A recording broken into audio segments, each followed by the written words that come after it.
Hey guys, it's Mary Beth from My Fearless Kitchen. Thanks so much for joining us here today. It's been kind of a couple rainy, dreary days. I thought I was gonna make it out between the raindrops, but it's raining on me. There's our cows hanging out in the pasture. They have been outside all day. They love a rainy day like this. They're having a really good time. And actually, up in our tree, can you see him right there?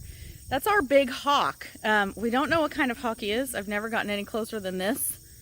But he's huge, and he lives here on our farm, and he hangs out in that tree. We see him from our bedrooms just right over there.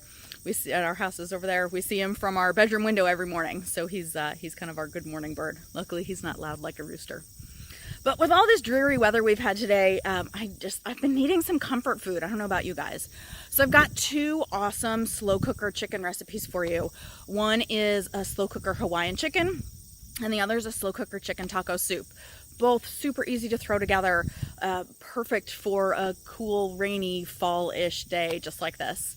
And then at the bottom of the post, bottom of the newsletter, I've got an article for how to know if you should use chicken breasts or chicken thighs. I like to use chicken thighs in the crock pot, and that article will explain to you why, with some tips and tricks over why you might choose one over the other. So thanks so much for joining us today. I hope your weather's a little bit better than mine. Enjoy the fall. I'll see you guys soon. Bye.